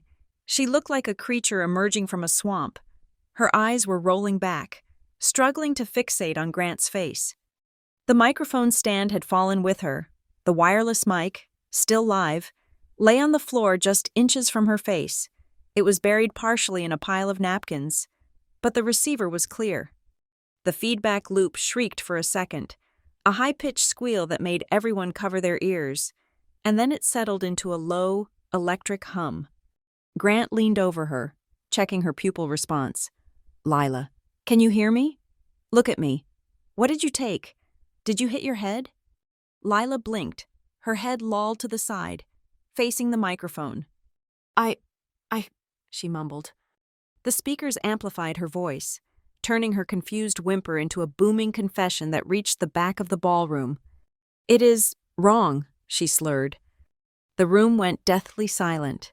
The only sound was the hum of the speakers and the distant wail of a siren approaching from the highway. Every guest, from the waiters to the Whitmore matriarch, froze. "Wrong what? Lila?" Grant asked, his voice tight. Lila's eyes drifted shut, then snapped open as a wave of nausea hit her. She licked her lips, tasting the sugar and the bitterness of her own failure. "The glass," she whispered, the words dragging out like heavy stones. "Wrong glass. Mine had the meds." It was not a sentence, it was a bomb. 300 people stopped breathing. Mine had the meds. My mother, Marilyn, was the first to break the paralysis. She let out a high, strangulated cry and rushed toward the stage, her heels clacking frantically on the wood. "No! She is confused!" Marilyn shrieked, waving her hands at the guests as if she could physically erase the words from the air. "She is just tired. She has low blood sugar. She does not know what she is saying. Lila, stop talking." But Lila did not stop. The truth, suppressed by years of enabling and hidden by layers of deceit, was finally leaking out, lubricated by the very sedative she had intended for me. "Dosed, the drink," Lila mumbled, her voice drifting into a dreamlike cadence. "For Brianna? Supposed to be for Brianna. Why am I sleepy?" My father, Dale, stood by the table, his face draining of all color until he looked like a wax figure. He stared at his golden child, the daughter he had protected and prioritized for 3 decades, lying in a heap of red cake, confessing to a premeditated assault on a live microphone. He opened his mouth, but no sound came out. The narrative he had built, the happy family, the perfect daughters, had just been decapitated. Grant froze. He looked down at Lila, then up at me. His expression shifted from medical concern to a dawning, horrified realization. He looked at the wreckage. He looked at the white powder residue around Lila's nostrils. Sugar? Or something else? He looked at her blown pupils. Grant stood up slowly. He wiped his hands on a clean napkin, his movements deliberate and cold. He turned to my mother, who was now kneeling beside Lila, trying to wipe the cake off her face and crying hysterically. "Mrs. Hale," Grant said. His voice was not loud, but it was projected by the acoustics of the room, and it carried the weight of a judge passing sentence. "Please step back." "No, she is sick. You have to help her," my mother wailed. "I am helping her," Grant said, "but you need to listen. Her pupils are dilated. Her speech is slurred. Her motor functions are compromised. This is not low blood sugar, and it is not just alcohol. He pointed to Lila, who was now giggling softly, grabbing at the air as if chasing butterflies. These are the classic symptoms of a sedative hypnotic overdose, Grant stated, his voice clinical, stripping away any room for argument, likely a benzodiazepine or something similar.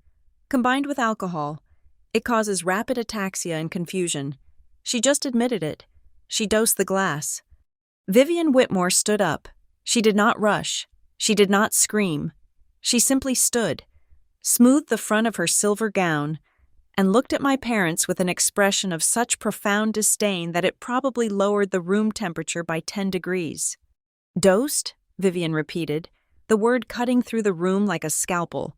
"You mean to tell me that your daughter attempted to poison my son's wife at their wedding dinner?" My mother looked up, her mascara running down her face. "No, it is a mistake. She would never. It is a joke.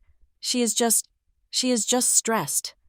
It was the final defense, the last, desperate gasp of the enabler. And then, Tessa moved. She walked out from table 4. She did not run. She walked with the steady, predatory rhythm of a lawyer approaching the witness stand. She held her phone in her hand, the screen glowing bright in the dim hall. "It is not a joke, Mrs. Hale," Tessa said. Her voice was calm, projecting clearly without shouting, "and it is not a mistake."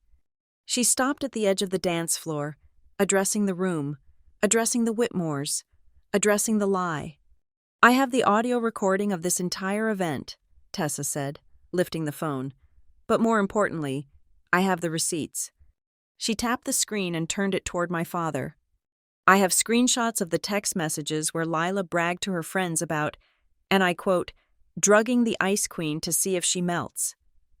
I have the bank transfer records where she used Brianna's wedding budget to pay for the dress she is currently wearing. And I have a video from 10 minutes ago, taken from my table, showing her hand hovering over Brianna's glass while she pretended to fix a name card." The room gasped. It was a collective intake of air that sounded like a wave crashing. My mother stopped crying. She stared at Tessa, her mouth open. You are lying," my mother whispered, but the conviction was gone. "I do not lie," Tessa said cold. "I litigate. And right now, your daughter has just confessed to assault and battery in front of 300 witnesses. The police are already on their way. I called them 5 minutes ago." Lila groaned on the floor. She tried to roll over, but the cake made the floor slick. I feel sick," she moaned into the mic. "Brianna, help me." All eyes turned to me. I sat at the head table, alone. The chair beside me was empty.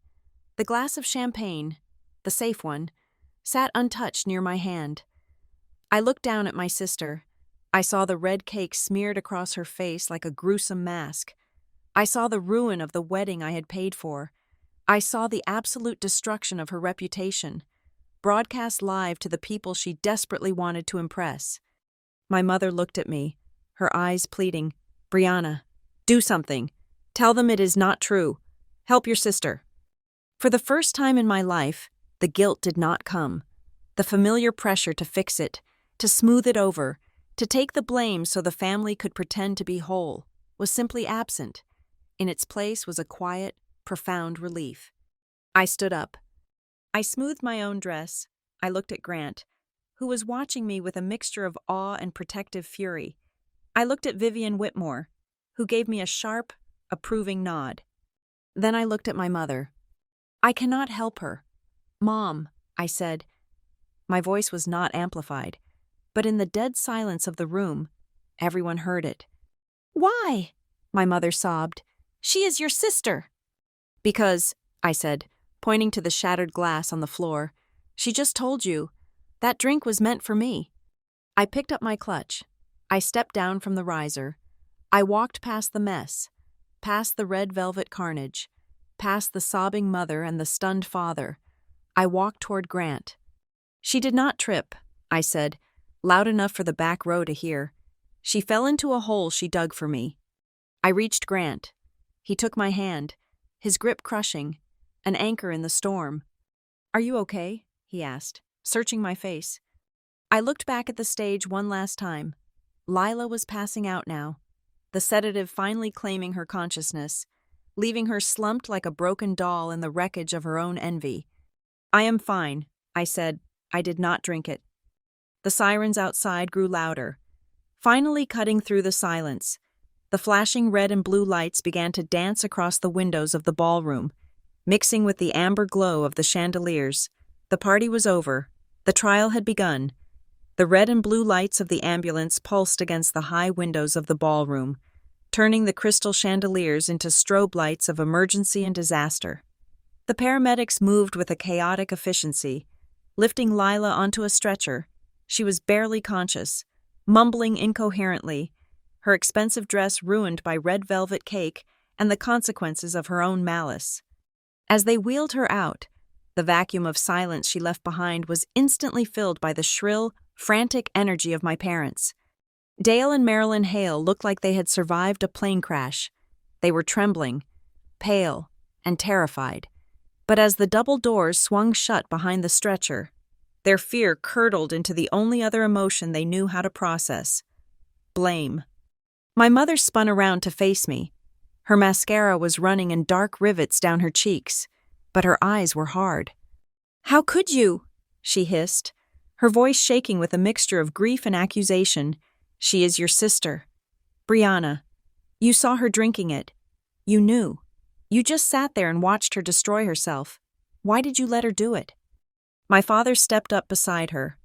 Finding his voice, "You have humiliated us," he said, his voice trembling with the narcissism of a man who only cares about how the neighbors see him. "In front of the Whitmores, in front of the whole town. You could have stopped her. You could have knocked the glass out of her hand." The old Brianna, the one who had spent 32 years apologizing for taking up space, would have crumbled. She would have cried. She would have begged for forgiveness for a crime she did not commit. But that Brianna had died the moment I saw the text message from Tessa. I looked at my parents. I really looked at them. And for the first time, I did not see authority figures.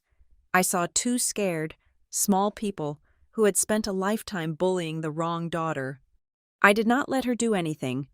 I said, my voice was calm, steady, and terrifyingly reasonable. Lila poured a drink. She put a sedative in it, and she intended to watch me drink it so I would faceplant into that cake. All I did was refuse to be the victim. "But she is sick," my mother wailed, grabbing my arm. "She needs help, not punishment." "She does not need help." "Mom," I said, pulling my arm away from her grip, "she needs consequences, and tonight, she finally got one." Before my father could explode, Tessa stepped forward. She bypassed my parents completely and walked straight to Grant. She held out a small, clear plastic evidence bag containing a USB drive and a stack of printed screenshots. "Grant," Tessa said, her voice projecting clearly, "this is a copy of the video footage from my table, showing Lila spiking the glass. This drive also contains the forensic accounting of Brianna's wedding budget, showing unauthorized transfers to Lila's personal accounts totaling nearly $5,000. It also includes the text messages where she planned this." Grant took the package. He looked at it. Then he looked at my parents. His face was like granite. "You knew," Grant said to my father. "You knew she was stealing from us?" My father stammered. We thought she would pay it back. She is just going through a phase." Vivian Whitmore had been standing silently by the head table, watching the display with the detached fascination of a zoologist observing a particularly savage species. Now, she stepped forward. She did not raise her voice. She did not need to. "Dale, Marilyn," Vivian said. Her tone was light, conversational, and absolutely lethal. "I think it would be best if you followed the ambulance." "Vivian," my mother gasped, trying to appeal to her. "Please, we are family now. We need to support each other." Vivian smiled. It was the coldest thing I had ever seen. "My house does not hand its sons over to families that condone criminal behavior," she said. "And we certainly do not break bread with people who try to poison the bride. You are no longer welcome here. Please remove yourselves before security does it for you." My parents looked around the room. 300 faces stared back at them. There was no sympathy. There was only judgment. They had lost. The social ladder they had tried so desperately to climb had just been kicked out from under them. Shoulders slumped, they turned and walked toward the exit. They did not look back at me. They simply faded out of my life, chasing the siren of their golden child. When the doors closed, the room was heavy with unresolved tension. The guests were unsure of what to do. Was the wedding over? Should they leave? Grant turned to me. He took both my hands in his. "Bree," he said softly, "the police are outside. We can file a report right now. We can press charges for the theft and the assault. We can spend the rest of tonight giving statements. Is that what you want?" I looked at him. I looked at Tessa, who gave me a nod of support. I thought about it. I thought about spending my wedding night in a police station, writing down every cruel thing Lila had ever done to me. "No," I said. Grant looked surprised. "No? I am not giving her this night." I said, "If we leave now, if we end the party, she still wins. She still ruins the wedding. She becomes the story." I turned to the band leader, who was standing awkwardly by the drum set. "Are you still on the clock?" I asked. He nodded, looking confused. "Yes, ma'am. Until midnight." "Then play," I said.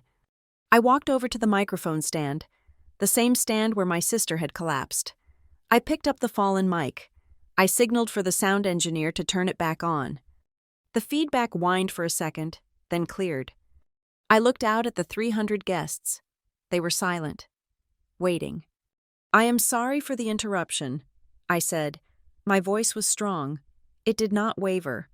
"We have had a medical emergency and a family emergency, but I paid $80,000 for this party, and I intend to dance." A ripple of nervous laughter went through the room, followed by a few tentative claps.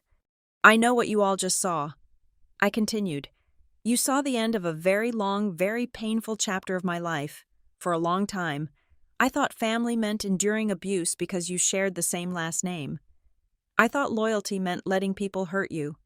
I paused, looking at Grant, then at Vivian, then at Tessa. "But tonight, I learned that family are the people who stand up for you when you cannot stand up for yourself. Family are the people who tell you the truth. And anyone who chooses to humiliate me, steal from me, or hurt me, is no longer my family." The applause started slowly, from the back of the room, and then it swelled. It grew louder and louder until it filled the vaulted ceiling. It was not polite applause. It was supportive, raucous, genuine applause. I handed the microphone back to the band leader. "Play the way you look tonight," I ordered. As the music started, I turned to Grant. He pulled me into his arms. "One last thing," I whispered against his chest as we began to sway. "What is it?" he asked. "My parents are going to try to access the vendor accounts tomorrow to get the deposits back." I said, "They are going to try to liquidate whatever is left of the wedding budget to pay for Lila's lawyer." Grant pulled back to look at me. And they are going to find out that I changed every password and every routing number 3 days ago." I said, smiling, "I locked them out of everything. The only person who controls the money now is me. If they want a defense attorney, they can sell their house." Grant laughed. It was a loud, full sound of pure admiration. "Remind me never to cross you, Mrs. Whitmore," he said. I rested my head on his shoulder. The cake was ruined. The floor was sticky. My parents were gone. My sister was likely in police custody or a hospital bed. But as I danced with my husband, surrounded by the people who actually cared about me, I realized something. This wasn't a disaster. It was a liberation. I stepped out of the trap, and I did not look back. Thank you so much for listening to my story. I would love to hear your thoughts in the comments below. Tell me where you are listening from. I always enjoy seeing how far these stories travel. Please make sure to subscribe to the Lila Revenge Stories channel, like this video, and hit that hype button so we can share this victory with even more people.